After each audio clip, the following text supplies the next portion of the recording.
Hey, everybody. Thank you for tuning in to episode 1 of the We Built an Empire podcast. I'm your host, Kyle Wolff. I can't thank you kindly enough for tuning into today's episode. This podcast means the world to me. I hope you like it, love it, share it with a friend, subscribe, do whatever you want to, but thank you so much for tuning in. In today's episode, I talked to a really dear friend of mine, Justin Roberts, who is an audio engineer that's traveled the world with bands. He's mixed every festival that you can name it. He's partied with the best in the biz. And I was so happy to have him on as the first guest because I think that he shows a light to an industry that a lot of people really don't even know that it exists. We go to concerts, we love the music, we clap, we cry, we laugh, we mosh pit, do whatever you want to, and we go home. We see the music for what it is. But he tells his story of the side that we don't get to see behind the scenes. He puts it all together, and I thought today's episode was really, really great, and I hope that you guys enjoy it. So without further ado, let's get to it. Have you ever felt? Are you listening? Damn.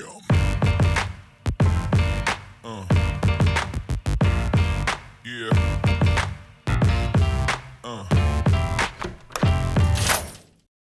Got a nice hotel today. Nice. Where are you in the world? I am in. Let me look outside here. Boston, Boston, Massachusetts. Nice. Boston, Texas.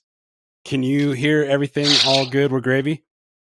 Yeah. Can you hear me? Because I'm using my AirPods and sometimes they suck when I'm on the phone. No, they're perfect. I can see you. Yeah. I got my good camera on. How are you? I'm well. I just took a really long Are you rested? nap. Yeah. What would a person be sleeping at 3:00 in the afternoon? Or it's 5:00 there, Booty. 5:30 now. Yeah. We didn't get, obviously, as most hotels, you don't get to check in until like 12 or 3.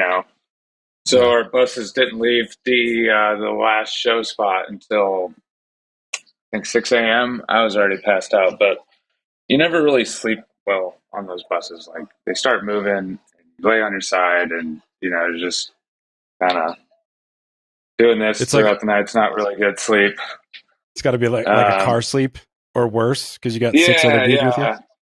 Yeah, 8 other guys, but or like a fishing boat. Like you just feel like the bumps in the road, and when you got to have a good driver. They don't ride the drunk bumps or hit the brakes too hard and shit like that. Sure. And obviously, I have a little bit of past trauma from being on buses. Yeah. I wanted to get into that. Yeah. Oh yeah. We can totally talk about that shit. It's been many years, so it's like easy to not fucking be like, I have anxiety. Yeah, I've got PTSD. Oh my god. PTSD. Man, this is episode 1 of this podcast. Oh, whoa! I'm episode 1. That's yes, super sir. Cool. And we definitely had some audio technical glitches. Thank God you're an audio technical dude. I was like, how do we do this? I feel like if it was use my phone. Well, hey, we figured it out, right? So, hey, man, I'm super glad to have you on. This is not a scripted podcast at all. We're just going to wing it and see what happens. I have no idea where to even start realistically, but I know you. I've known you forever. We grew up together, went to college together. You've parted ways, have a whole nother life that I have no clue about realistically. I see bits and pieces on Instagram, but I wanted to just have a lengthy conversation to sort of, selfishly reconnect with you, and then B or two, just kind of let you shine a little bit of light on the reality of what it is you do. Because I think there's a lot of glitter and glamour around the music industry. And I think especially over the last 2 years, you guys got hammered, I think harder than any other industry. And yeah, I just wanted to maybe pick your brain, talk about it. If somebody hears this down the road and they thought that they would be really cool to be do what you do for a living, maybe you could talk them out of it. Yeah. or maybe convince them to, go down this rabbit hole. So I mean, yeah, without further ado, I guess, what do you do, Mr. Roberts, for I guess. So I work in the music industry. I'm a live sound engineer, system technician, PA technician. So I go around. I've worked for various bands. Sometimes I work for a band directly, um, and I'll be their engineer and direct contact with them, mixing their ears, mixing their front of house, providing the product that they want to put out to their audience, or providing a product that makes them happy on stage when they're performing, in order for them to connect to the audience. The way we kind of describe it is like there's two engineers when a band is playing on stage. You have a front of house engineer and you have a monitor engineer, among various other team members that are support roles for those engineers, essentially. Um, as a monitor engineer, you're direct in contact with the band and mixing their in-ears and their wedges on stage, anything that they use to monitor themselves to be able to perform their music for a live scenario. Gotcha. A front of house engineer, for all those that don't know, are just the guy that you see out in the middle of the crowd, surrounded by a gate with a bunch of consoles and electronics and computer screens with all the knobs and flashy lights on pretty gear. And there's a lighting person and a video person and a system engineer. And they're all working in concert to put on that concert, Yeah. for lack of a better word. And the front of house engineer mixes the music that the crowd hears. So his job is to connect the crowd to the band. My job, I'm the monitors for the position, is to connect the band to the crowd. And we kind of meet in the middle. And you just build custom mixes for whatever the band wants to hear. And then as a front of house engineer, you have a lot more creative flow on how you build the mix. Obviously, you want to make it sound as much like the band as you can, in order to provide like that listening experience that the crowd member, or punter as we call them, are expecting to hear when they go see it. Wait, what was that? Show. Would you call him in the industry a punter? Yeah. So the fans are people at the shows. Kind of a derogatory term. I don't exactly know where it comes from. It's like English, but we call them punters. The punters are here, Gotcha. And, or meat baffles. We call them meat baffles a lot, Yeah. because they like eat up this. Like when you're tuning a room and it's like, oh, it's so reflective in here. Like, it gets a lot better when the meat baffles fill in, Gotcha. They eat up the low end, it helps deaden the room a little bit. So when I work for a band, I go out and I work, hand in hand with mixing their songs how they want to hear them, and then sometimes I work for a company or a provider, which the band's management will hire a company to provide all of the all those like systems for audio, lighting, video, pyro, or we call it SFX, special effects. And we'll go out for that company to operate all the equipment that company provides, with the rental that the band takes out with them on their tours. So my role right now with Imagine Dragons is a PA technician. So I'm in charge of the PA system, flying all the speakers in the air, wiring them up, testing them, tuning them, deploying them, and make sure that they're ready and it's sounds good for the environment. And I hand off the controls to the engineers and let them have their show and kind of assist further if they need it. Kind of just always hanging on the wing, making sure that they're all good. And then I'll mix the opening bands, and then get an hour break or so before the show starts. Do they normally do they have their preferred front of house engineer, like that's Yes. traveling with them? Yeah. So the Dragons have had their own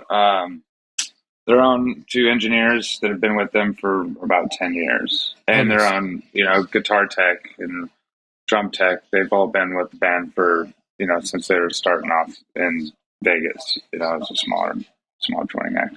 Nice. And they're pretty big, They're doing stadiums and stuff like that. We've been doing a lot of sheds and arenas on this tour.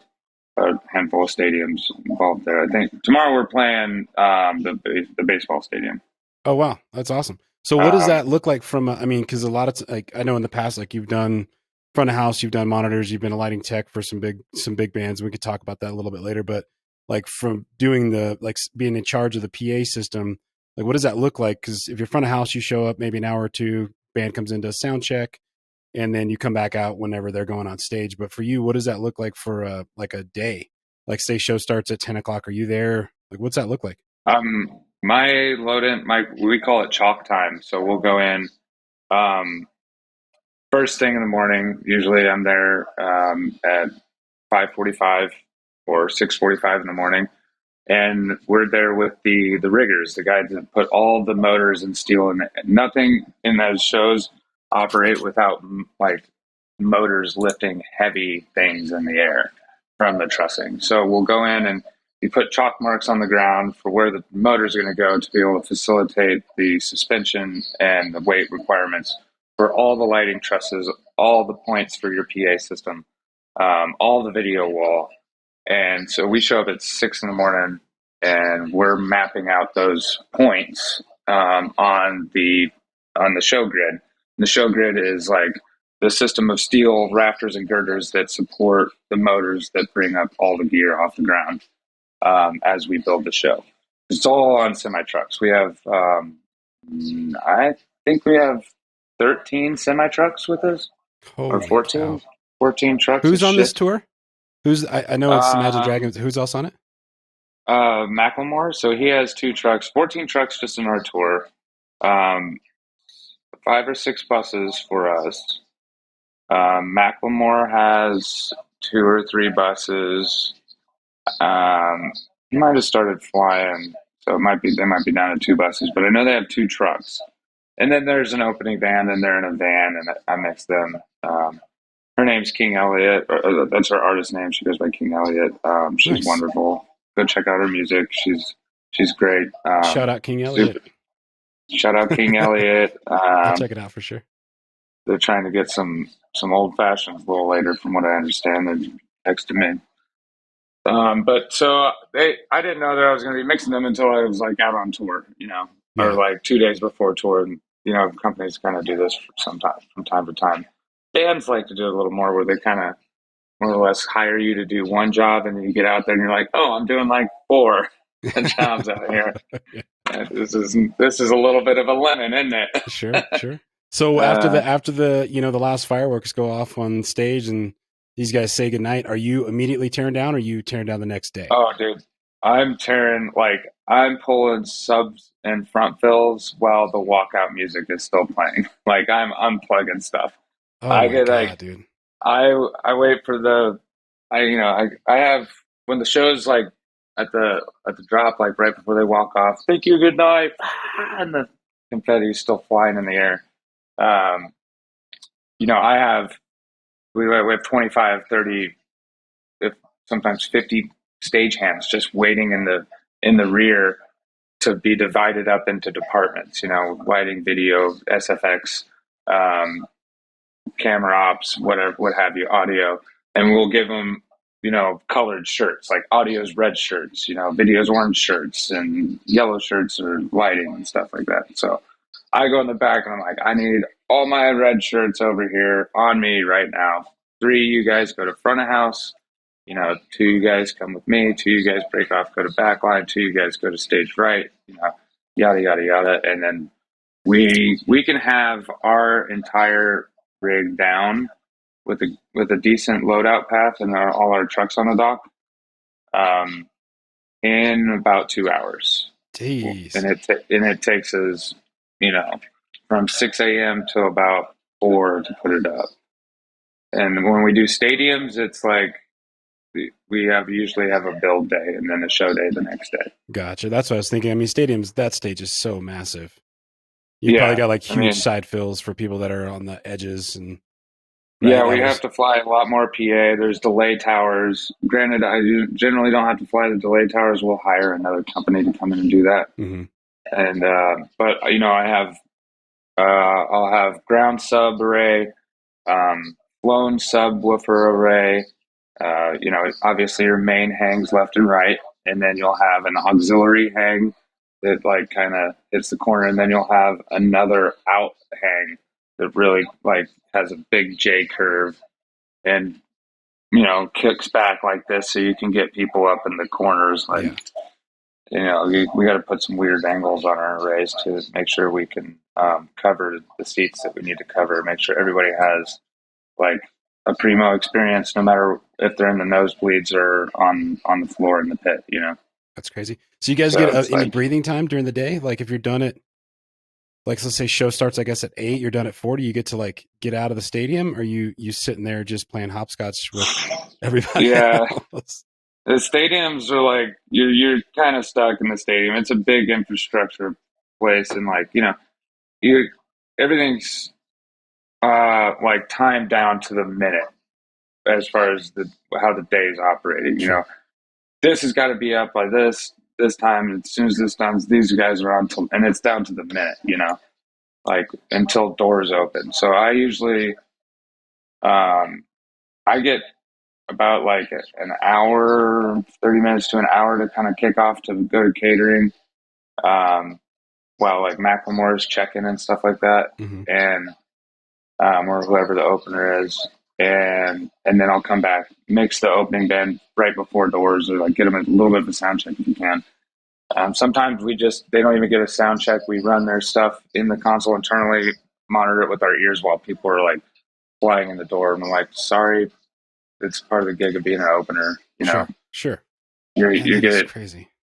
You get no time to prep, but you're being exposed to 50,000 people. Oh yeah, I can imagine. Even if they're filling in, like I was just at Red Rocks the other day. I took the kids up there, and it's like nice. My old house. It was like it was an experience. We took them to watch Whiskey Myers, and I hadn't been to Red Rocks. Like I had passed like twice. I think one of the times I passed was Incubus when they recorded live at Red Rocks. I think I gave my tickets away to Logan or something, which was ridiculous. I think it was Drew McClure because I went with them on that. Yeah, I was like, we'll see them again. And they were, unannounced to anybody, they record like one of the best DVDs ever by them. So it was sweet.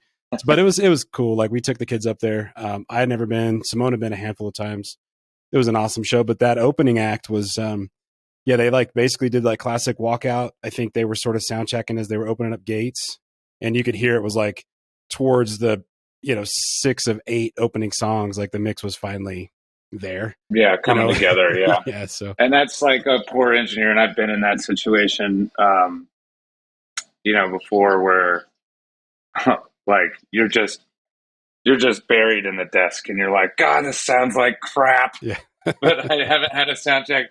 This is not a reflection on me, I swear. Like you get it as fast as you can, and you finally get to a place like, okay, it's sonically okay right now. It works. And then you save that file so you have a starting place the next day and stuff like that. But yeah, as an opener, you kind of get the shit into the stick a lot. This is not your show. We're here for the headliner. But that exposure, like you said, is like that exposure's like I forget that I feel so bad. I forget the opener. I could probably look back at the tickets, but it was the Reed Southall band, and like they've got a name in Texas and Oklahoma and stuff. But like I think Whiskey Myers they'd given up so many times to open at Red Rocks, they wanted to be able to headline and sell it out before they ever played, and so that show sold out in 2 minutes. And it was just like, but imagine like that exposure. It's great. When it's pretty great. Well, it's fun to watch the artists. Like I get, it's like when we grew up in the mountains, and you forget how majestic and incredible our mountains are until you leave and come back home. And you're like, holy fuck, it's ridiculously beautiful here. I might cry.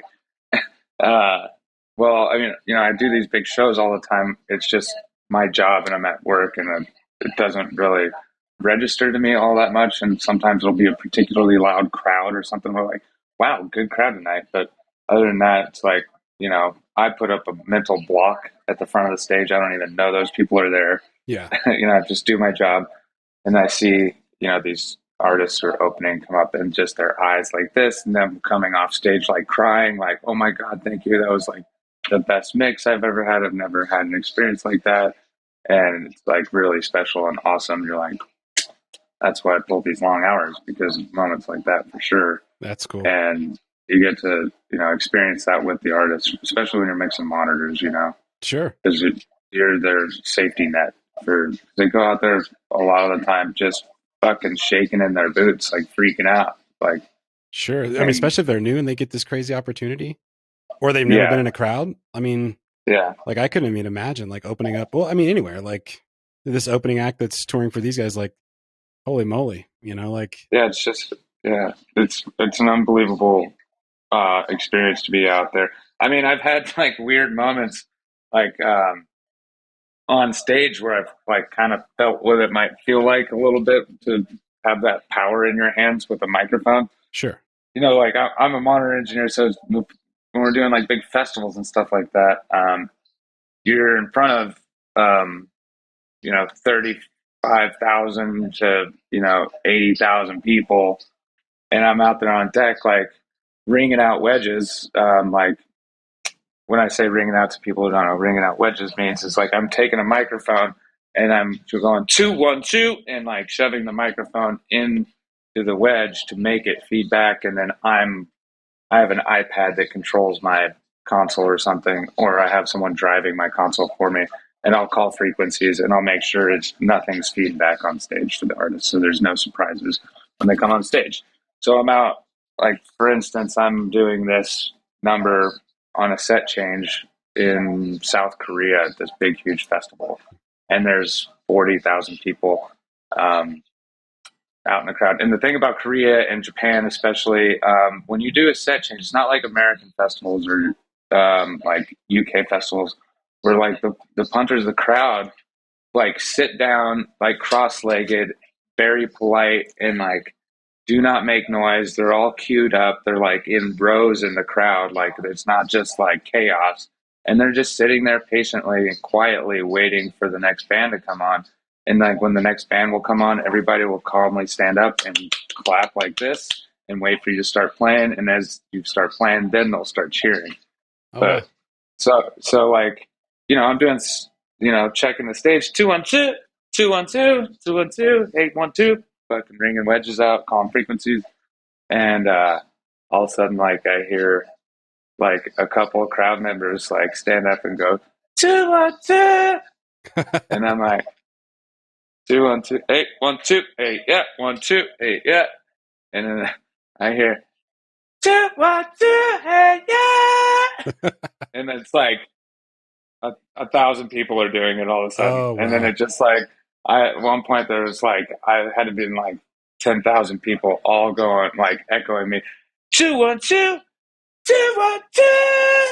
Oh, that And is the wild. whole crowd, You're like you're like the on the radio. hype guy. That's amazing. At Yeah, that. but while ringing out wedges, and I was like, "Hey, tour manager, his name's Ben Hoffman." They're like, "Yo, Hoffman, like what?" I'm like, "Come out to stage right, real quick." He's like, "What?" I'm like, "Check this out." I'm like, "Hey, 2 1 2," and then the whole crowd 2 1 2, and then he just yelled at me and was like, "Quit fucking around, Yeah, quit get the messing stage. around. This is not your stage." Oh, I that's was like, awesome. "That's cool, right?" Yeah, you got your little But, moment. So but I mean, you said something a minute ago, like like usually there's like blinders, right? Like this is your job, just like any like. But I have to imagine at some point, it's like if you're cooking, if like classic thing, like you're a mechanic, right? You don't want to come home and work on your own car, right? Usually mechanics' cars are dog shit because they don't want to come home and do their job on their own stuff.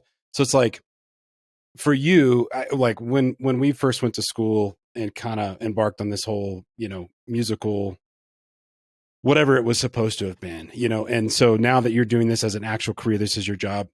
We all grew up loving music so much and still love music, I think, to a certain extent, maybe different types of genres and stuff. But do you still love music the way that you used to, or like has your job sort of, like me, I don't even like, I'm just trying to put myself into your perspective a little bit because I don't really listen to music a lot because we played in that band for, 12 years and then we still play together. But like, I'll listen to podcasts. Like I get burnt out on yeah. music. I mean, if I go back and hear like a banger, I'll like, yeah, I'm turning the speakers up, like, shut up kids, we're blasting this. But like, do you still appreciate and love music the way that you used to, or is it kind of because It's a little bit more fleeting for sure. yeah, Like I'm like you, I listen to a lot of podcasts and audiobooks. I really enjoy peace and quiet and just dead silence, like I'll just put on the sound of an oscillating fan, you know, yeah, in the background. And just because your everyday of existence is like the chaos of being on tour bus life, or the chaos of, controlling and building massive speaker and array systems with like stage hands it's just always chaos. And then, then the crowd, and, you don't have a lot of personal time. And, yeah. so, but I mean, this morning I got in and was like taking a shower.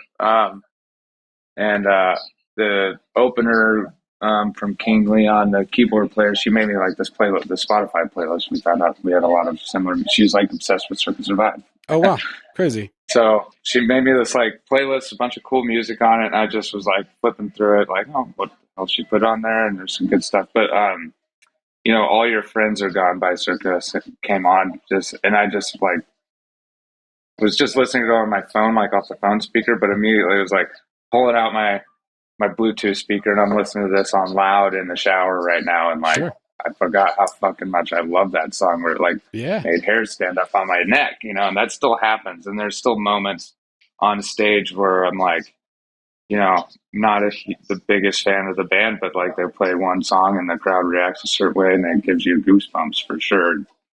It'd be like the worst day of work ever, but that one moment will be like, okay, I guess I could do this for a few more years. sure. So I mean, I it's a grind. just like anything, right? So like I guess for obviously everybody that doesn't know our relationship, the two people that may listen to this podcast, we went to the Conservatory of Recording Arts and Sciences in Tempe to become audio engineers. We did all ultimately graduate. I would say you and Nick I shouldn't say that. Jarrell's producing a podcast and doing his thing, and he has a career. It's just a little bit of a different facet of in music. But I mean, you guys were the only ones that kind of kept running with that. But we all went into it with like a love for music. Like the band, we all went down there together. Obviously, you came with, and we all lived in the same household, which was we were thinking about that the other day, but either way, so it's like we all went because we loved music. But I was thinking about that the other day, like when I saw the podcast on the calendar coming up, I was like, man, I wonder if Justin still has that same love that we all did. Like, and for me, like I think it's such a small minutia what you get to experience every day. But like we just recorded this last weekend, and the guys were down for a vocal session. And I was telling them, like, I've got these lyrics in the song they're pretty emotional, but it's about like, I've quit that band like 3 different times because I'll go through some weird depression or emotional whatever. And then I come back to it because for me, I do love it, but I don't love that music anymore. I love writing the music with those guys. And that's a big difference. And so it's like, I really truly only listen to music that's like super dated. It's like, I'll listen to something from 2000 but it's that thing that takes me back to that sliver, that moment in time. And so I would have to think that you and other people in the class that did move on and do music for a living, like, I think it would be hard to like continually just want to listen to music and keep loving like new music at least. Well, yeah, it's like putting new music in the library is definitely more. I'm not constantly digging for the next banger, or the one that's going to affect me emotionally.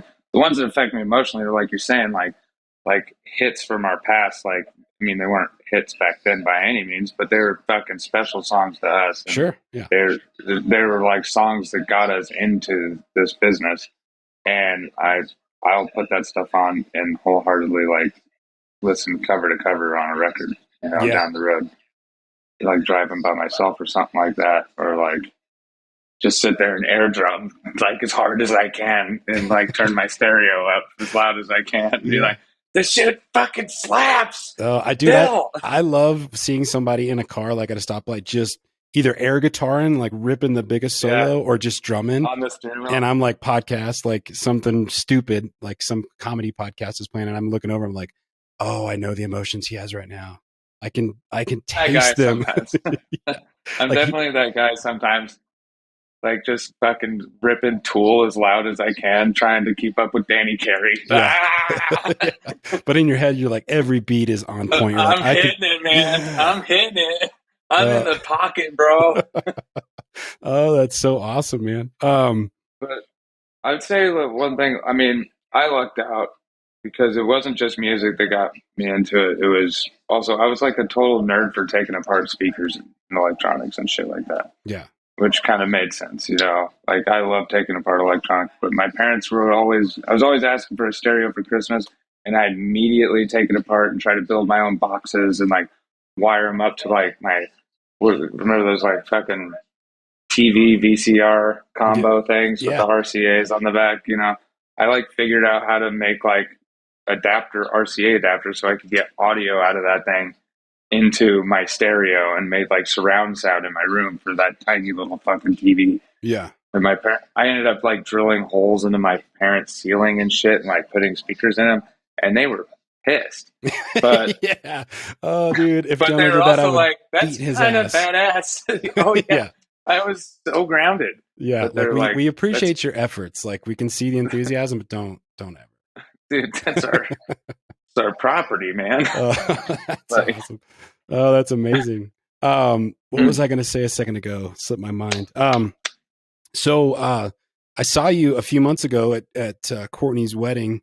We got a chance to hang out in person. That was like the first time in like 5 years that I had seen you like physically. But like we were all coming fresh off of COVID, you know, and it was really weird like that. Like weddings are the best and the worst because it's like you'll see 30 people that you had a close relationship with, like a super personal relationship. And it's like you feel yeah, like your time is like you know, like so it's like you want to like talk to somebody and then you have this other buddy, like so you get so we only like we talked like I think we were all at my house for a while and you know, we definitely talked, but I wanted to ask you because I think you were I don't know if you were just about to move to Nashville, right? I yeah, think or not Knoxville. Knoxville. I was driving that day. I wanted to like get all fucked up with everybody, but I was like, I got to drive 24 hours, like in like a few minutes. Yeah. Yeah.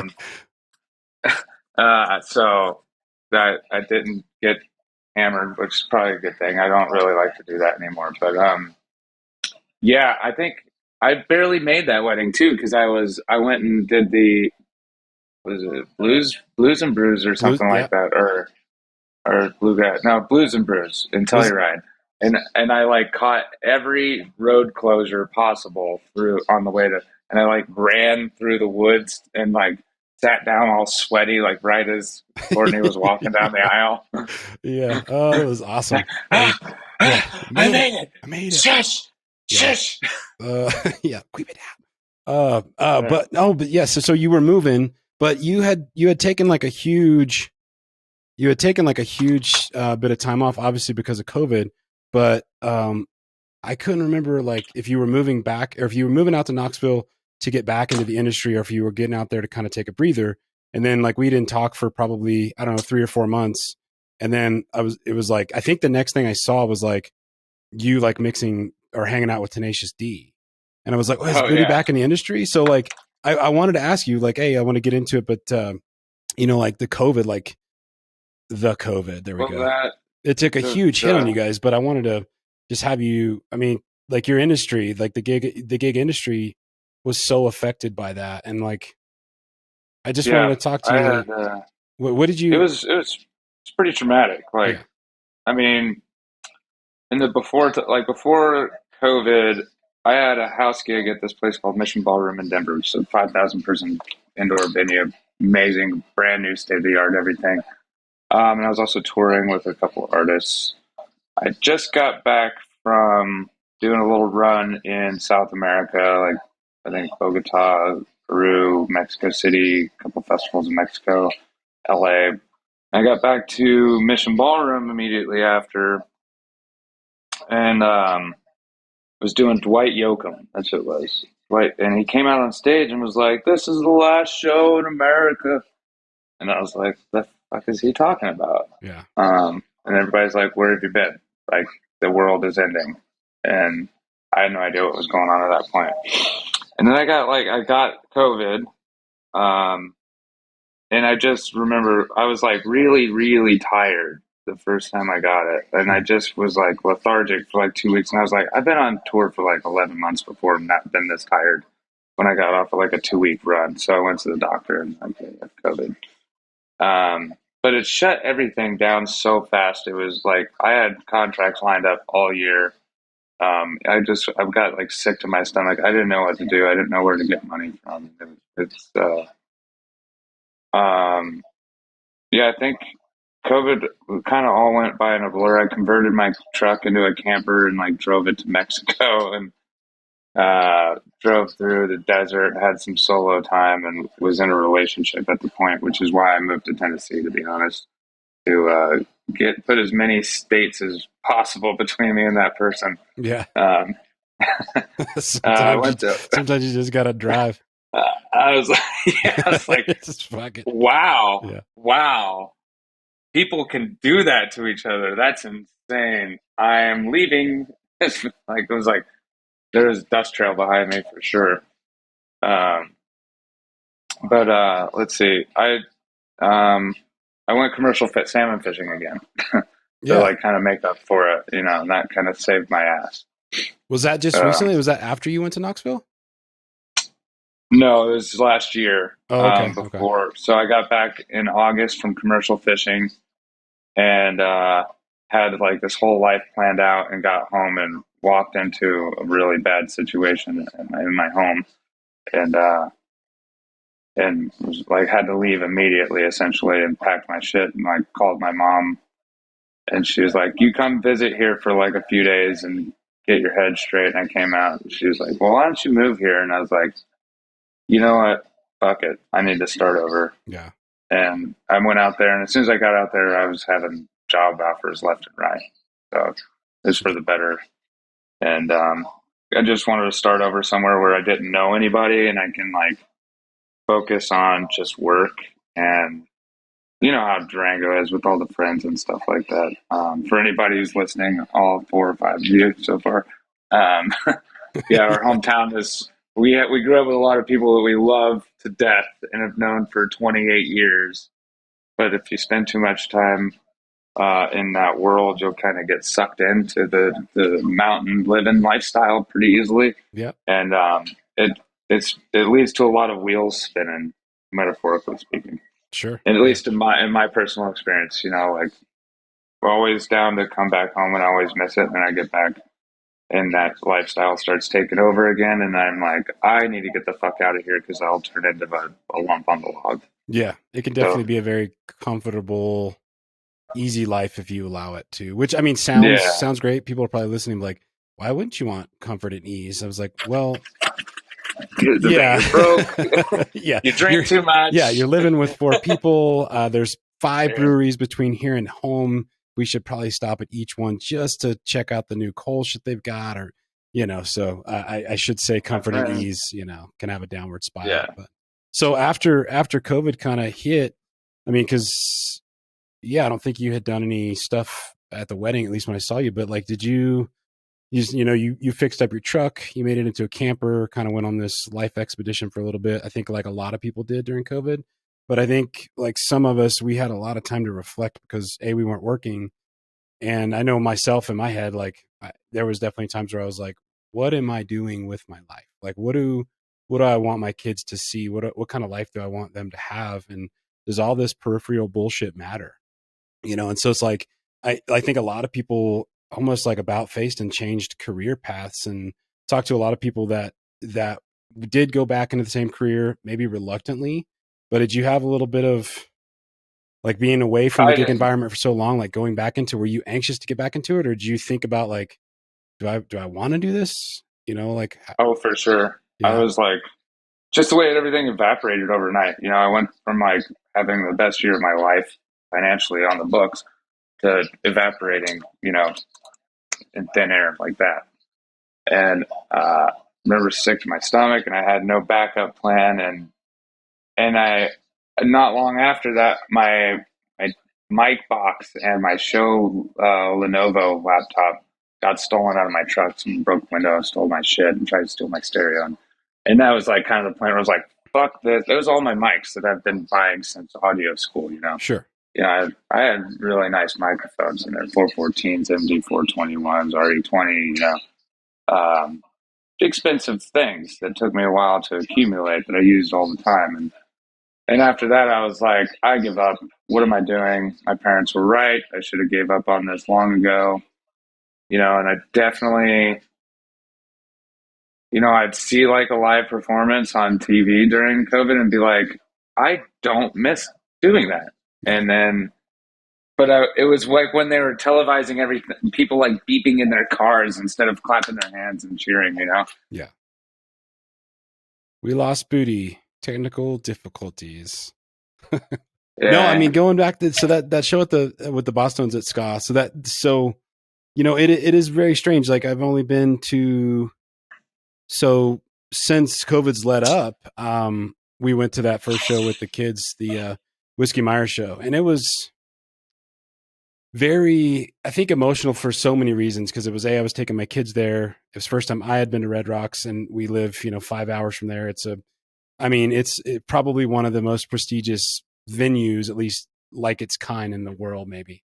But like it was just different. It had nothing to do with COVID or anything like that. It wasn't like everyone there was like in harmony to like see this band and just to be in a group gathering. And there was just so much, like, you could feel the energy of people behind it. And I think that when, I think so many things we took for granted when COVID was really hot and heavy, or before COVID, I'm sorry. And then when COVID hit, it took all that from us. It took the ability to socially gather or to connect with someone on a human level. And so, I mean, I could fully understand, like, you're behind the reins of that and you see that and you feel that energy and you're like, this is what I'm supposed to do. This is what you want in life, Yeah.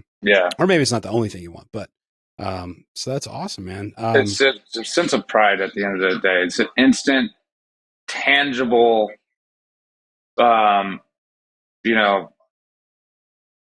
thing that you can look at, grab on for the fruits of the labor you just put in all day. Because it's fucking hard some days, man. Like, you're out in the heat, you're pulling a 16-hour day in 100-something degree weather, and I sweat my dick off on stage, like, hard. And I pull long hours. And people don't understand that. Like, when I get done, my hands are black and like tore up, and I have like dings and stuff on me. And like, it's not a job for soft hands or minds or hearts sometimes, There are what we call white glovers, and I've been able to white glove here and there, and that's a fucking treat, where you just walk up and here's your console, make your show, fuck off the catering, have a good night. Yeah. But I mean, you're able to do that as an engineer sometimes. Like, our engineers on this one, you never see an engineer landing PA ever, unless they're like kind of got dicked into doing the job on the backhand with their contract or whatever. But our engineers on this one, like, I'll turn around and they're landing PA with me. Like, they're trying to get everybody out there. They're like super cool and team oriented and stuff like that, which is rad. But that's awesome. Yeah. The whole, like, not wanting to come back during COVID, and then having that one experience where you're like, because I almost enlisted in the Army during COVID. Yeah. Like went to MEPS and took the ASVAB and everything. Like, it was like, had a pen to sign the contract and was like, I got a call to do this show. I'm going to work in Alaska, make some money, and then, then I'll enlist as I was going to do something crazy. But, yeah, I was like, I did that show and I just never called the recruiter back. That's wild, man. That is, yeah. That's super wild. I would never have, you jokingly text me the other day, and but maybe the text is a little closer than I thought. But man, that's pretty crazy. I can't imagine you in boot camp without your hair. Oh yeah, I look pretty. I saw an app with someone showed me a picture, like a Snapchat of my head bald, and it wasn't bad. I gotta like. I mean, granted, it makes it like a perfect, like, I don't know if my head is actually that shape, but it was like, if my head was a good shape, I would be fine bald. Yeah, I'd be like, I can pull this off. I'm going gray instead. Yeah, I got you. I got you on the chins. I don't have any on the sides just yet. Maybe one or two, but Yeah. Definitely going bald, Bubba. I hear you, man. So what but do you got yeah, up? How long is this tour that you're on? this one is, let's see, this is the 19th. Holy smokes. Um, I think we started on the first. I don't even remember. It seems like yesterday and also a year ago at the same time. We go till the 16th. Is when I fly back to Knoxville. Of And September? then yeah. Okay, nice. So And then it's not a massive tour. It's not like a 6 month long thing. no, it's well, they'll be going straight to South America, I think, after this, but I will not be going with them Oh, okay, because I gotcha. work for the provider on this one. Don't work for directly for the band. They will be like they're not traveling with their own PA system down Oh, there. okay, They fly and travel by a few buses here and there gotcha. um, to get to the venues and cruise a lot more stripped down. We have 52 people, I think, on our crew for the U.S. runs. Hmm. That is So insane. it's a lot of What people in there. can you talk about what you have in the works up after this or anything? Or are you just going to take a break and see what Um, happens?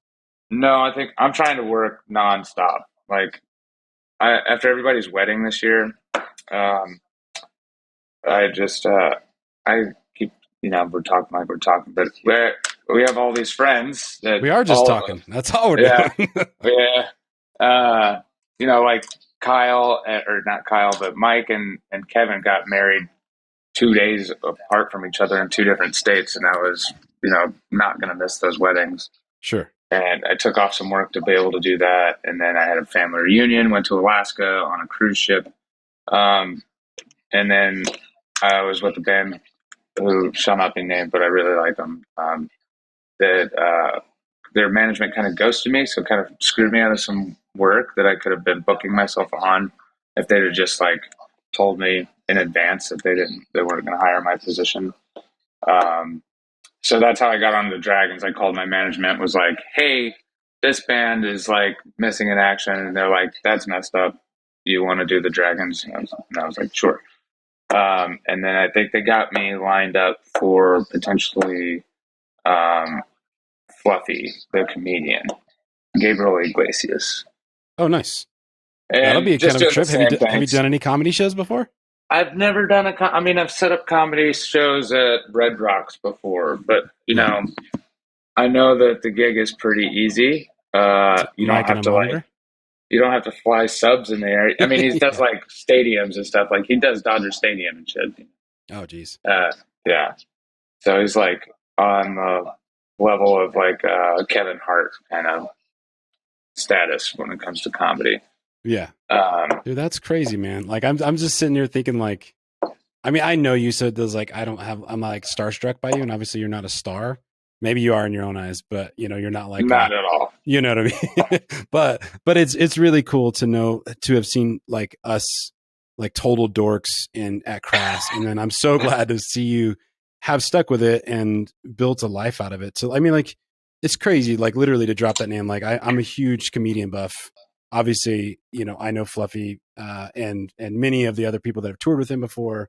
And so like to be talking shop with you and be like, where are you going next? Like, oh, I'm working on this. Or to like the other day, I'm like, who you touring with? Like Imagine Dragons. I'm like, what the fuck, I'm like, Justin? do you know who they are? I don't. I just Yeah, heard them. I've never heard of them. Like, yeah, I have a 10-year-old and a 7-year-old daughter, and I yeah, told some people you said that. yeah, I was like, of course I know these guys. Are you kidding me? It's like I even told Jonah he's in the house. You could probably hear him squawking every once in a while. But I was like, hey, I'm talking to Justin today, and he's like, oh, where's he working again? Because I told him the other day, and I was like, oh, he's with Imagine Dragons, and he's like, who? And I was just like, lightning, thunder, lightning. And he's like, oh yeah. And then I was like, so weird. And he's like walking away. And this is like how 10-year-old humor goes. He's like, it's like 3 steps, and he turns around, and is like, gotcha. like that was the joke. Like I acted like I didn't remember, who imagined. It was like, dude, you fucking little shit. But That's funny because even our stage manager last night, we were all sitting around the buses after loadout, having beers and shit on our lawn chairs, and um, that's probably a scene that you could appreciate is like after loadout's done and just everybody like coming back from the showers, like all clean, but like I need a fucking beer. Yes. Let's go. And like everybody just throws out their lawn chairs and it's like camping out, you know, you just hang out with everybody and get loaded and talk about shit. But he walks by and he's like, man, it sure is turning into like a fucking daycare geriatric center out there on these shows. And I'm like, what do you mean? He's like, have you been out to the crowd? And I'm like, I watch the show here and there. I watched one show just to see what I'm working on. Sure. Other than that, it's a long day, so I've used that time to like hit a nap in the hammock or like I'm still very much present on stage during the show, but I can literally fall asleep with like pyro cannons and cryo cannons and like fire curtains exploding right next to me, and I'll be like in my tech chair like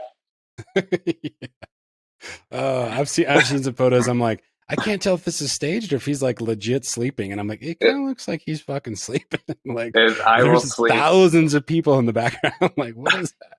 That's Yeah. awesome. Dude, did I see you the other day? Like, and this is going to show you how much of a, not a smart person I am, but like, I know you were like on Instagram or something like you were reenacting the Rocky thing. Where was that? I was on the Rocky Steps in Philly. Okay. Yeah. I thought it was. I couldn't tell if it was like legit. I don't know that movie well enough, but I was like, this is so perfect. And I'm just like eyeing some of the people. Yeah. But it made me think like, so some of the people were clearly like, haha, funny. And then some people were like, this guy again, like not you, but like clearly people have done that before. And I was like, all right, either it's going to get real good and someone's going to punch him. And this is going to be like a straight up like TMZ viral. Or what's gonna? But that was awesome. That was a cool. I do have one of those punchable faces. If you remember, like people just like to hit me growing up. Like I will be not instigating shit, and I'll get punched in the face. Or someone will just yell at me. Like I'm like, I'm trying to be super polite. Someone's like, no, fuck you, fuck your face, fuck your family. Like just go really, really ham on it. I get that a lot. Like especially from lesbians. Actually, lesbians don't like me now. I don't get good love from the lesbians. Like not. I guess like, it happens, dude. Yeah, no, I got there's you. There's always gonna be one group that doesn't like you. Yeah, for sure. You can't pick and choose, man. You're just born that way. But what was I saying? Fuck. The Philly Steps. Who recorded that? Oh, so my buddy Matthias, he's one of the audio guys on the tour. He's never been to the East Coast, and he's like, I really want to go to the Rocky Stairs, and I was like, well, I'll go with you, and I'm gonna film you doing the Rockies scene, like running up the stairs and, boxing, fucking slipping and sticking, and I like looked up on YouTube, like where the camera shot was from, like what kind of pan to do, like where he ran, like, all right, we got to cut to this shot here. And then I got to come around you and you got to go like this. And like, then you got to dodge. And then so I like did it for him and like put together a video for him. And then he's like, oh, you got to do it. And I was like, all right, I'll do it. Yeah. So we did that. It looked like it was so well produced for a gag reel. I was like, this is so fucking awesome. Like, this is like, I took those 3 shots. That's it. Like no double takes. Took each one shot and put them in the Instagram reel thing, and then just added the music, and it fit perfectly. Yeah. Like I didn't do any editing or cutting or moving shit at all. Like the crescendo, like at that part, that was totally like just lined up. Like the fade out. Perfect. Yeah. Yeah. Oh, shout out Instagram Reels. Yeah. Yeah. I wish you could save them on your phone because I want to like send them to my mom or something. Or you can download them once they're up. You can download it. I think, but you can't download with the music. Yeah, that's fucking weak. Lame. Yeah, copyright bullshit. Mm-hmm. So what was I going to ask you? I totally kind of spaced and forgot because we started talking about Rocky and that got me excited. What's are you still living in Nashville? No, I got a house in Knoxville. Yeah. I mean, that's what I meant, not Nashville. I have my shit there. So Kevin Ledwig like bought the house and I'm like taking care of it and living for graciously cheap. And he's trying to find a place for me to buy once in November. He's like helping me with my finances because I've been shit at it since I've started this whole game. I just like make a fuck ton of money and I'm like, who wants to go skydiving or go to Europe? Let's get tattoos. I'm buying drinks for the bar. Yes.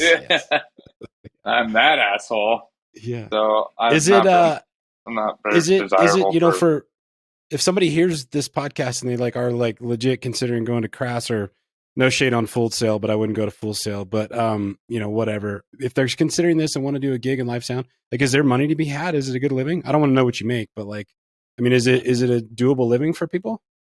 It can be good money. It's like can be a grind until you. I mean, there's some people out on this tour. This is their first tour, and they're like they come from shops and stagehanding and stuff like that, and they're definitely cutting their teeth and they're definitely making mistakes and definitely kind of annoying people because they don't know the subtleties and the nuances of like how it works out here. Like, but as long as you can do your job and you're nice to be around, that's like 85% of the job. Like, Yeah. And like knowing how to operate on a bus and like being crammed into a place like sardines with people. Like that's Sure. a big part of it. But it just like kind of pissed me off because I was like, man, my first tour is like we were in a van with the freaking floorboard so rusted out you could flick your cigarette butts through it, you know, Yeah. and like taking showers in like Walmart sinks, man, and like making like $300 a week, and you know, my weekly rate, like anybody that gets into it, you definitely, my job, you'd have to go work at a shop, like Brat Sound Image, Claire Brothers, they're just buying up anybody, but they'll train you the gear, they'll pay you like dog shit in the shop, but you'll learn the basics.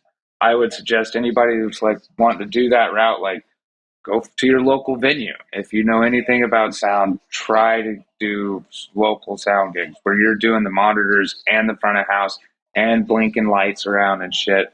Like learn how to mix like 5 bands in a night and be good at it and fast at it. And then, you know, you kind of cut your teeth that way. Like we know when someone doesn't know as much as they say they know. Oh really yeah, I mean, fucking quick. And sure. we get those people I can all imagine. the time, and a lot less now. They all kind of just dropped like flies during the pandemic. They just didn't stick in. But there's still people that are like, you know, they talk more than they work. You know, or they talk so much about one tour. You know, you're like, oh, okay, so you think you just know everything and the whole thing of the game is just being humble and knowing that you don't know. Someone knows way more than you. And just, you know, fake it till you make it, man. I went out on many tours. I went out on many tours. It was like, can you work this console? And I'm like, sure. Yeah, fuck it. Let's go. Fucking Can't be that hard, right? RTFM, man. Read the fucking manual. You know, watch the YouTube videos. You're gonna fuck up. And just embrace the fuck ups and own your fuck ups and then never fuck that up again. Yeah, never make that mistake ever again. Now that's that is such a, like, I cannot stand, like, I will answer a question for anybody, but like like when I had my previous company, like we would have like habitual like offenders, right? And I don't mean like, but they would make the mistake, you would teach them, you would show them. They could do it again right in front of you and you go, okay, well, you know how to do it. And then they would habitually do it and do it. And it's just like, at some point, it's just like, you cannot afford to make this mistake again. Like there's a literal cost to it, you know? And it's just like I cannot stand when people, or just anyone in general, like show them, like maybe it does take 2 times, maybe it takes longer. But if it's just something that's like a continual problem and they're not addressing it, or they're not putting enough time and investment into themselves to fix or correct the problem, it's like, I wish that people had that flip of that switch to be like, okay, this is not for me. Because it's so awkward when you have to make that decision for somebody else. Like if you have to go to somebody and be like, look, man, you're a great guy or you're a great gal, but this is not for you. Like you're fired. Like if you want, you could quit to make yourself feel better, and that'll be fine. I'll give you your last 2 weeks pay, but like, you're not coming back tomorrow. You know what I mean? And so it's like, I can't imagine, like, yeah. Yeah, I deal with people like that on a regular basis. Like they're always kind of grumpy, and like things always kind of seem to go wrong around them, but it's never ever their fault. And there's always like, bro, you're the crew chief. It's your fault. I don't care if it was someone's fault. It's your fault. Dude, yeah, own up to this. Yeah, like I've worked with those people before. Like it says manager next to your name, so you're taking that shit sandwich. Yeah, and you also get the Uh, paycheck to take this shit. yeah, You know, right. I You could know, imagine. Yeah. so Dude, what's yeah, the craziest band you've ever been on tour with? Like for whatever bro. reason. I've got some stories for you for sure if you want to go down that I road. just, Like I I can, do have like one of I will say I've lived a pretty like the lives that we live out here as road people. Like we graft onto each other. Like it's like people in the military. Like when you're outside of that world, like get the fuck out of here. You don't know. And yeah, when you're around those people, like you don't really want to hang out with people that aren't in that group. sure, Um, but we all have some pretty fucking wild stories from out here on the road, and that's like sure, nothing. That's definitely like true to most people's assumptions that we've seen some crazy shit. Like, sure. I can uh, imagine. It's got to be like a brotherhood. Like you don't ever talk about this. oh Like yeah, there's this. like stories for like my friend was telling me stories from Korea last night that was like I was like, what the fuck? You know? And that's coming from me. Yeah, Like I've seen some things. But the wildest band, I don't know. It's like it never really comes down to like one band in particular. There's always like one crew member or, hmm like one particular instance. But I think I had a lot of fun with that band. Do you remember okay. them? That was You when I talk. was like earlier in my career. Sure, sure. That's like a decade ago or more, right? Yeah, yeah. Yeah, yeah. And I still run into those guys around the world all the time. Like I was just in Vancouver, and when I was last time I was in Vancouver, I was flying there um, from fuck, I can't remember. It's Uh, that tobacco pen. You're good. yeah.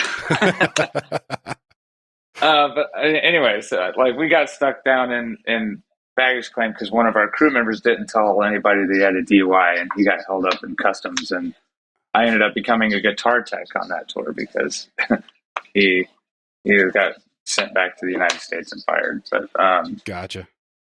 so they were the funnest band. They're older guys than me. I was like in my 20s. They're in their 40s. hmm And they fucking partied like they were like just out of college, or just into Sure. college. Like we Yeah. had like the front bus area. There's like a section like where the TVs are and stuff, and there's like a shelf where they held all the DVDs. Those DVDs just got replaced by tequila bottles. It was like we'd Mhm. crush like 5 tequila bottles a night. There was 12 of us, and we were just Yeah. smashing it. But um, I traveled all over the world with those guys. We opened up for the Who and the Rolling Stones and Lenny Kravitz and Bon Jovi and shit. So like being the opener, as people probably understand, is you're done early. So like the band's going on and your shit's in the back of the truck already, and you're having beers at like 8:30. Yeah. So by the time the show's done, you're fucking hammered. And Pretty smashed. I'll never forget one story. This was a good friend of mine, and then the guy, um, the lead singer. So we get done with our last show in Atlanta, and the lead singer gives me Molly or ecstasy. I think it was ecstasy because it was a pill form. And my job at the end of the night at that time was to settle up the merchandise money Yeah. with the house manager after I pack everything up. And so I'm like in the like office counting money with the house manager, and this Molly hits me like a fucking freight train. Like I just start like Yeah. like recounting this money. So how much am I supposed to have? 6 grand? I only got 4. And he's like, you have 2 in your hand. And I'm like, fuck, can you redo this for me? I'm sorry. Someone just gave me some drugs. And he's like looking at me like I'm some dumb kid. I'm 22 or 3 or something like that. But so I get out to the bus and I like get the money in a safe place, and I just puke all over this tree, and all of a sudden I'm just like rolling balls and stuff like that. And then the tour manager comes out, a good buddy of mine. who does like Kesha and Justin Bieber and stuff like that. He's like, hey, I got you guys a ride to this bar that's going to stay open late all night for you guys, just for you guys. So I got, get in the car with this chick, and there's like me, the guitar player, or the bass player, his dad, our guitar tech, and me, and we're rammed in this car one too many, and then we got this girl who's driving that none of us have met. We have no idea who this woman is. The manager was just like, she's taking you to her bar because there's nothing else open. And so we get in this car. I'm fucking tripping. The guitar player's, or the bass player's tripping. His dad's tripping, and this girl like is driving down the street, and there's a red light, and she just isn't slowing down at all. And like everybody's like, whoa, whoa, whoa, and she comes to like a screeching halt into the middle of this intersection and like backs up, and then like a bunch of cars like go like this, like just narrowly almost get T-boned. So we're like, are you cool to drive? And she's like, yeah. So we keep going, a couple more blocks, we're at a stoplight, and we're all just fucking chatting, blah, blah, blah. And I'm going to try to, this is kind of a long story, but she fucking just lurches out into the middle of the intersection for no fucking reason, in the middle of the fucking stoplight. Like, not a green light at all. And we just get T-boned. Bam! Smoked. Fucking car spins like 30 degrees. Like, it hit us so hard that the bass player's dad was wearing a hat. And I had the only open window in the car, and his hat, he was on the passenger side, I was on the driver's side with the guitar tech and bass and the singer in the middle of us. And his hat flew past all three of them out my window and like 30 yards into the intersection. Jesus. Like, we all got pretty banged up. Turns out the fucking guitar tech ended up having a broken back from that. He found out like months later. So we're getting fucking smoked. This car is total. We get out of the car, the cops show up, and I'm fucked up. Like, yeah, but you weren't. Like, but you weren't driving, right? You're good. No, I wasn't. No, I wasn't driving. She is fucked up, getting a field sobriety test and getting put in handcuffs, and we're sitting there like, I am so high on Molly and whatever this pill that someone gave me, and hammer drug. The cops come over and they're like, you guys are free to go. You want a ride or you need a cab? And everybody was like, we should go to that bar. Yeah. That's what I was going to ask. What happened to the bar? Wait a second. This is all-nighter. So we call a cab. Like, there's a cab driving by. We hail this cab and we go to this bar. And, we party up in this bar, and meets this hood-ass fucking guy and invites, the bus shows up. The guy comes on the bus, and our flight's out of Nashville. We're in Atlanta, so that's a 3.5-hour drive. Bus pulls up at like 5 a.m. The bar finally closes, and Ty invites this guy on the bus, and he's got like a cue ball of like fish scales. Gotcha. You know what I mean? Yeah, we'll just keep it at that. This is not a kid sanctioned podcast, so you can say whatever you want to say. No, but it is going to go. Okay, cool. So, yeah, right. So this is just something like that happened this doesn't happen all the time. Like, I'm very professional. I like do my job. I have a couple drinks and go to bed. I never am hungover at work. It was also like 15 years ago. Yeah, this is like playing clubs and shit like that. So rules are lax. Yeah. We're not in the big leagues yet at this point. If you didn't do stupid shit 15 years ago, this is the wrong podcast to listen to. Okay. Yeah, and I'm on tour with a rock and roll band as a 20-something-year-old. You best believe I'm just making some poor decisions. So that ends up, he just like gives us like a half of it, and so we drive, like, get on the bus. We just do like fish, gator tail after gator tail, the whole drive to Nashville, and we get dropped off to a private jet, like on the tarmac. So I like get off the bus, and I'm like, I'm still fucked up. Like, where's my bag? I didn't even pack my bag. I was just like putting shirts on other shirts, and like had 2 different shoes on. Like just shoving stuff in bags and like climbing on this plane. Like, I need a Bloody Mary. And like got on the plane and we did more drugs on the plane and showed up in like, I think I had a layover in Dallas, Fort Worth. And then I had to get on like a plane with people, Oh, you regular. know, Oh, the worst and kind I of had to go planes. through it. I had to go from a private jet to a connection to get to Durango, you know, because the Oh, private jet ain't taking me to Durango. yeah. They're like, So I you get got to off. get off here, kid. Sorry. So I get in Durango, and you know, you can't imagine what I look like at this point. You know, like my eyes are melting out of my head. I'm picturing like Fear and Loathing in Las Vegas, Like man. To be honest I, with you. it was like that. Like I had a bucket hat, I think. Like really fucking like sketchy looking shades. You know, probably some sort of colored lens. Yeah. Uh, but yeah, like I was so fucking. I'd not slept, so had a late night before, did the show, did the molly, did the drugs, had an all nighter. By the time I got back to Durango, it was like happy hour, you Yeah. know? And so I got a ride from the airport to Steamworks. I didn't even go home. Just kept it I going. just went with my luggage my luggage to straight to the brewery. And that's what we're And talking I about. showed up and everybody that yeah, It's like, everybody fucking that I walked into Steamworks and everybody, you know, knows me there and was like, "What happened to you?" And I was like, there's Molly, and I was in a car accident, and then there was a cue ball of fish scales, and then a bus, and then another that is plane, hilarious. and now I'm here. Oh my God. Again, mountain town, easy living, right? Slip back into it. Oh, Yeah. Straight, and then I think I drank all night that night. Like, didn't even go home until like 2 in the morning yeah. or something. Jesus.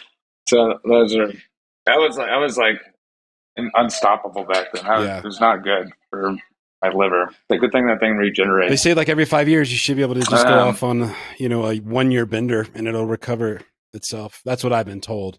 I don't know. Shut up, really? No, I am a total Oh wow. idiot for anybody that just heard that. Like, I am not at, I Put am that not to one to be listened to for anything health related. But hey, I did want to ask you, Yeah. because I don't know if I've ever actually heard the full story. I do know that there's probably been like nights where like we were like clearly doing things we shouldn't be doing as far as partying. And like you like briefly would talk about it. But did you guys, were you in a bus accident or was it that accident that you just talked about? That was the accident you were in. No. I was in a bus accident. This was Like in 2015, a tour bus and accident? like it was a tour bus accident. Yeah, and people can look it up online. I mean, we were on CNN. Um, we are coming into Denver to do a show at, I want to say the Ogden or the Bluebird. Yeah. There was like some Stephen King style patchy fog on I-70 coming in. Like you can't see your hand in front of your face kind of fog kind of stuff. Our bus driver, our late bus driver, his name's Bones. He hit this patch of fog. There's a semi truck like stopped in the middle of the road, didn't have his hazards on or anything, and he slammed in the back of a stopped semi truck going like 55 miles an hour almost. And woke up with like our feet in our mouths because everybody's sleeping horizontally in their bunks. Yeah. It was pretty haggard scene. Everybody got pretty fucked up. They had to cut us out of the side of the bus. Like they had to get like the giant skill saw and cut the bus open like a sardine can. And I ended up with like some fractured vertebrae, dislocated hip, dislocated knee, hairline fracture in the top part of my hip, Jesus. broken foot, a couple broken bones in my foot and stuff like that. Which and my injuries were the less severe of the crew. Sure. So everybody survived the initial impact, but the bus driver eventually did succumb to his injuries. Mm, So it was a pretty gnarly crash. yeah. Jesus. Who was that? Who was that with? It was a band called Twin Shadow Okay. out of California. So yeah, Dude, it that took. I-70 corridor has like wrecked a lot of like, I mean, I guess like I follow more bands maybe, but like, and there's a lot of general public accidents on that road. But like, dude, in the wintertime, like there's been so many bands like you're trying to get to like Colorado Springs or, wherever you're going to somewhere in Denver. And it's like, sorry, the band can't make a night. They were in a catastrophic accident on I-70 or something, and it's just like so many bands like, or they'll Fuck hit, weather. they're coming from California in a 2-wheel drive van with a trailer, it's like, God, that highway has been brutal on a number of people. Get such just fucking heavy duty weather patterns through there that are like they'll pop up out of nowhere and they're extreme. They're not like Mm-hmm. just like a little spring storm or anything like that. So yeah, it was tough. It was really hard getting back on the buses after that. I like Yeah, I was usually going to would have ask to you that. like Is it, be hammered drunk to get back on the bus. Like. I can But what I imagine, did dude. I mean, that's was got is to have a, like like a pretty, yeah, there's just like the explosion, like the sound. Like I remember a couple things extremely vividly, other than like seeing like the inside of a human body. Um, was like because I got up like I that morning. I usually would get up and make coffee for everybody, and then I kind of crash back out until we got to the venue. But I got up. I was Mhm. like, put on a pot of coffee, and just went and climbed back into bed. And it was about 20 minutes after that. I was like kind of half asleep still. It just felt like a really intense break, and then like it was an instant like brake explosion, like just the loudest. I could hear the noise in my head to this day. Mm. Um, and then just the pain. Like I don't think the pain really registered how severe the injuries I sustained were until like an hour after the crash. Until they put me in the ambulance, maybe a couple hours after the Yeah. crash. Yeah. Did you guys obviously had to cancel the tour, I'm assuming, right? Oh Or yeah, did, yeah. I yeah. mean, like the drummer had like a severely shattered vertebrae. Oh, Um, Jesus. like the lighting girl had a broken leg. Like I, I was completely immobilized. That's crazy, man. That's, Yeah, it's so nuts. dude. Super Um, freak accident. Wow. so yeah, Are they good now? yeah. Everybody's still. I mean, trying to think who was all in that bus crash. Everybody seems is still working in the music industry. Maybe not Nice. touring That's as good. much, but I know the lighting girl's doing some big things. But yeah, she's a champ.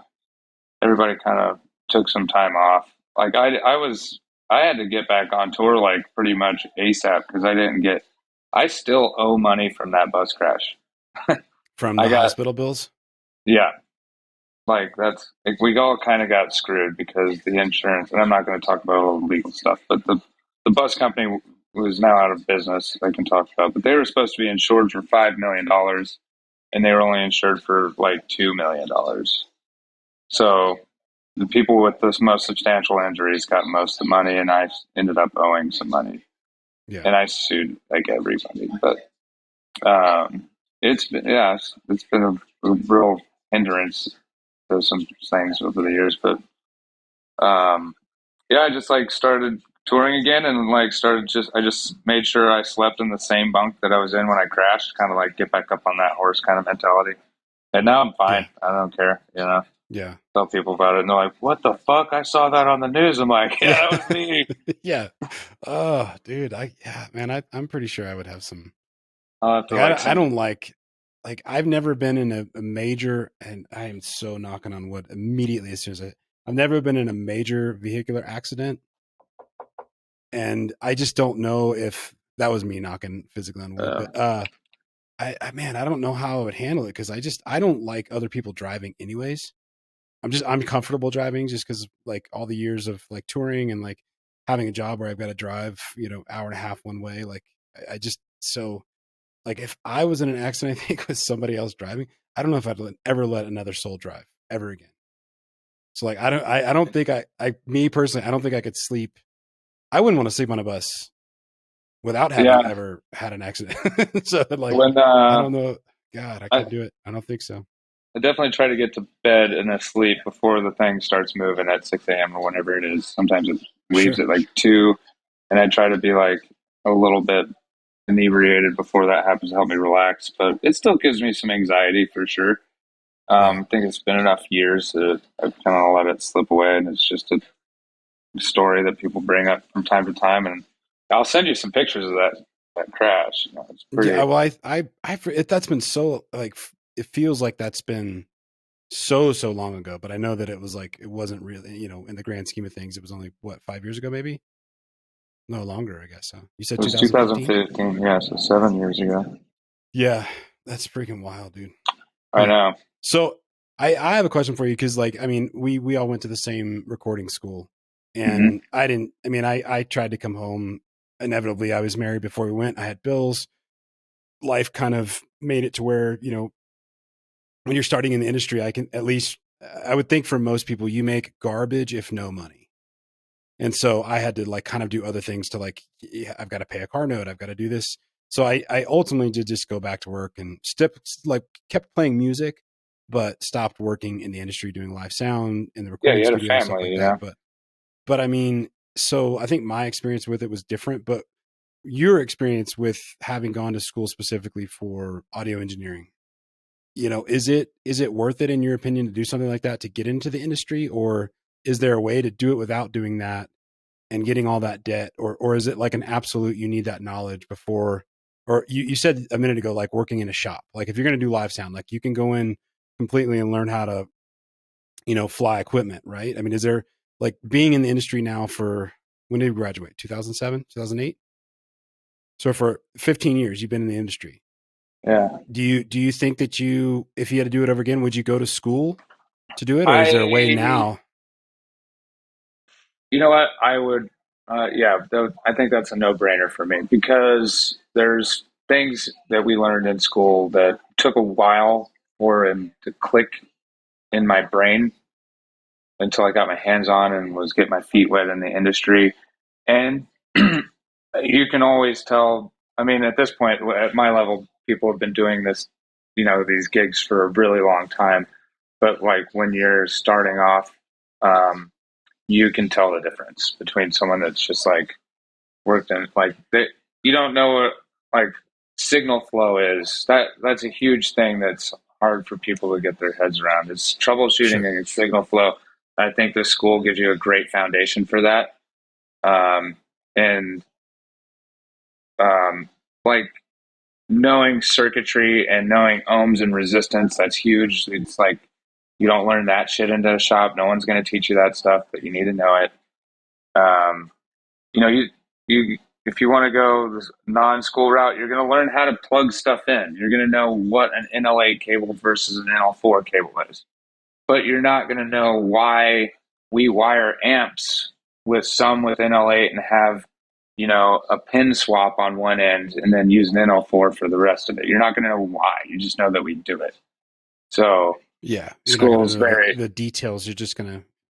yeah, you're just going to be like a grunt. Uh, Yeah, so that you're going to have a hard time leveling up. You're going to have a hard time understanding what you're doing on the console. Like you need to know the sciences of sounds and reflections and, air density and temperature. We learned about how fast sound moves at 76 degrees, you know, sure. and we use that to make calculations on like time Yeah, alignment and stuff. So, I definitely would recommend going to school if you are very serious about being an engineer, and then like working in shops and small clubs, yeah. like Getting your hands wet. cutting. You have to get your hands dirty. You have to fuck up some shows. You have to hear what frequencies feedback when certain things happen. You have to Yeah, know how to find something feeding back in a chaos of a sound environment where you're like, where is that coming from? You have to know exactly where that's coming from and why it's happening. And you're going to learn that shit in small clubs and shit like that. yeah. It's kind of a process. People that skip steps are parent. They become Sure. one trick Yeah, they ponies fall really out pretty fast. quick. So Yeah, yeah. But I don't know. I well, tell good people man. like 90% of the gig is just being Don't be a cunt and be fun to be around and learn when you can. That's if you get anything out of this, don't be a cunt. Yep. There we Yeah, go. it's like 90% of the gig. Yeah. I've taken jobs away from people because they suck to be around. Yeah. I You think know, that's it. so That's true with anything in life. Like if you yeah, have to be humble. Like you don't like there's a couple things I've been putting out on Instagram right now that are just it's just data. It's just me putting stuff in because by trade I'm a real estate agent anymore. And I just it's you'll have a conversation with like one person, they don't know what it is. And so it's like, all right, I'll make a quick video and put something out for some informational stuff. And then you got people that you know, like and trust, right? That you hear like shit talking. You know what I mean? And so yeah, it's really crazy because it's like I'm not doing anything that like I'm trying to help somebody out. Like if it's one person that doesn't know about, like I'm just trying to give yeah. out a little bit of information. So, I've always but thought yeah, I about mean, doing that, like making content based on what our life is like in the backstage, like making a YouTube channel. Like, all right, so this is what it's like during load in. As you can see, it's fucking chaos. It's yeah. controlled chaos, but then I couldn't. Not a fucking coworker alive that I have would not give me shit for that. Oh, dude, they would murder you. They would murder me. They Like, would what are you murder gonna? you. Yeah. Don't tell Oh, people dude. about what we do. Yeah.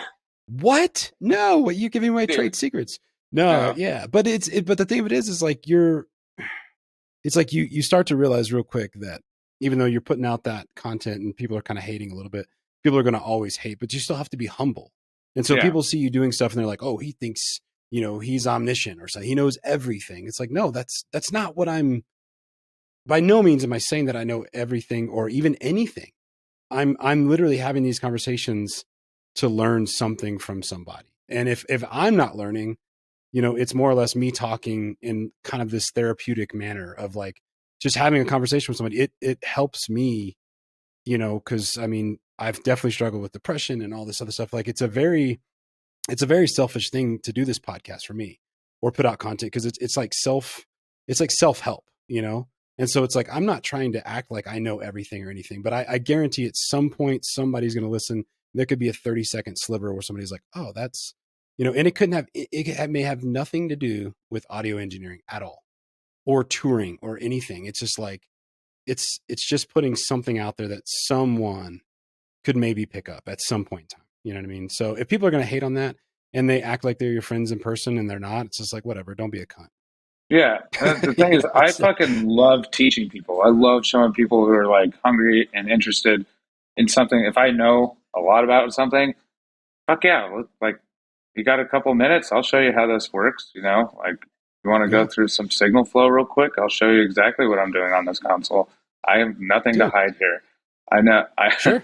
I know you're not going to steal my job because I'm way better than you, but Yeah, like I'm so much better at this. You don't have a chance. So here we go. Let me teach you. But I mean, no, that's the context of like, rising tides lift all boats, right? I mean, yeah, and I believe that. I try and live my life by that. I know you do. Like if somebody's got a problem and they come to you with it, you're gonna help them out or you're gonna teach them or show them whatever. It's like, so maybe that's what people get out of this podcast. I have no idea, but I do think that we have to kind of pay it forward. And it's like, even if you do suck at something, if you own it and just say, look, I don't know what the fuck this is.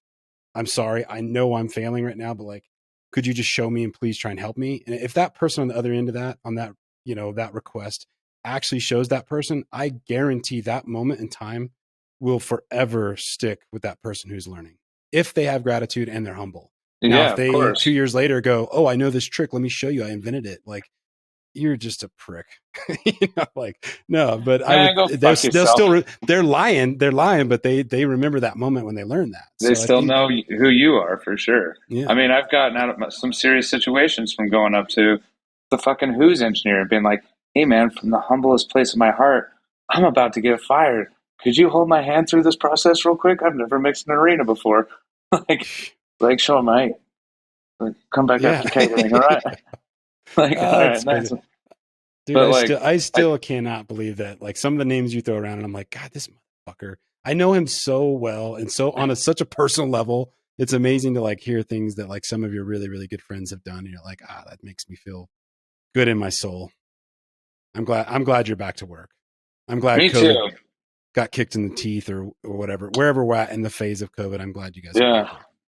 I'm just trying to stay at this point. I'm single, no kids. Parents are watching the cat. I'm gonna rent out a couple of rooms in the house and not have to pay rent pretty much, and just stay on the road as long as I can. Try to stack some cash and buy some property. Start flipping some property. Maybe Nice. There not you go. flipping it, but just accumulating it and getting some mailbox money. You know what I mean? Sure. Like also some Yeah. No, there's diverse. I'm still, believe it or not, I've been doing this for 15 years, but I'm ridiculously broke. It's like, what is wrong with me? Like, if I would have went to Alaska this yeah. year, I would have made 60 grand in 6 weeks. But Yeah, but you'd be on uh, a death boat. Like there's a yeah, what do you shaking what hands is with the the what devil. yeah, like every morning wake up like this could be my moment. Yeah, Sweet. I've had a Yeah. handful of them out there where it's like, that was pretty fucking close, Cap. Dude, I cannot even imagine. What is that freaking what is the show like on Discovery where it's like Death Boat. Like let's see who dies this season. Oh You yeah, know, it's like all the fishing boats. Like yeah, I'm the worst when it comes to television. But either way, me too. it's like all these like fishing boats out there and they're fighting to get to whatever you guys catch or salmon or tuna or some shit. And like inevitably it's like the worst storm happens and somebody dies at some point in a season. I'm like, what are we watching? This is like we are the Romans watching the the gladiator Yeah, fight a tiger. Like who's dying this yeah, season? Let's go. Yes. yeah. It's pretty Uh, fucked up out there, man. It's crazy. There's like yeah. definitely a lot of mornings where you're like, I don't think it's worth it, Cap. He's all, yeah. I always find the fish. Yeah. Oh, dude, he has a That's sixth a sense of perfect just storm knowing where they quote. are. Yeah, yeah, for sure. Like, hopefully, you just get us out of here alive. Like, I don't really care about. Do you make any money if you don't catch anything? It all depends on how much you catch. So if you don't fish, you don't catch. So like, there's days where the weather's fucking gnarly, but we're going out because there's fish swimming upriver. Fish don't care what the Yeah, weather's like; they're going up sure. No, but do you get paid off the catch? You get like a a percent of the percentage. catch. Yeah, Oh, so if you don't catch anything, you don't get any money. yeah. So it's like, you want to fish. Like, you don't care. I don't care how tired I am. Yeah. I've been like asleep on my feet. No joke. There's pictures of me sleeping on my standing up, like leaning up against a pile of net and just dead asleep, mouth open, drooling. Like one eye kind of still like all the way open, like I might be dead. Like there's a fly on it. Oh, Jesus. It's just I've been so fucking tired, but Cap will be like, "We're going fishing." I'm like, "We're fucking fishing. Yeah, we're fucking fishing. We're Oh, fucking dude, fishing." I want to meet this guy. I want to have He him on was the podcast. He sounds like a fucking riot. Oh, you should. He's a elk hunting guide in Southwest Colorado and Northern New Mexico. Um, Okay. he just moved out to PA, but he used to be in Bayfield forever. I think he's Oh still well, got property there. So, still um, got roots. yeah, his name's Justin too. Justin Wooden. He's an intense Okay. guy. He's like a fucking Yeah. drill sergeant on the boat. Like me and him have had some yelling matches, but I fucking love him to death. Yeah. Yeah, he's a good boss. Oh, that sounds that sounds Yeah, good. he pays me good money, but he definitely works me to death. Sure. Yeah. How many trips Yeah, have you been on? Two, five, or how many fishing? Five five, tours? five, 5 seasons. Dude, this Yeah, is what I love about long form conversation is legitimately like you and I we've been friends for so long, but there's different iterations of people's lives where you have no fucking clue. Like where you've been, what you've done, how's life. And then when you could like Colin, for instance, my best friend. yeah. I've known him since we were 18. That guy I've told more stupid shit than anybody else on this planet. I've seen his dick more And than I've like seen I anybody won't. else's dick. Me too. Oh, that guy, dude. But so like you'll think you know somebody so well, and then a random conversation will happen, and it goes off on this tangent, and you're like, dude, I've known you for like best friends for 25 fucking years, and like I didn't know that about you. Like it's just wild, like how much you may know a sliver of what that person is as they interact with you in your life.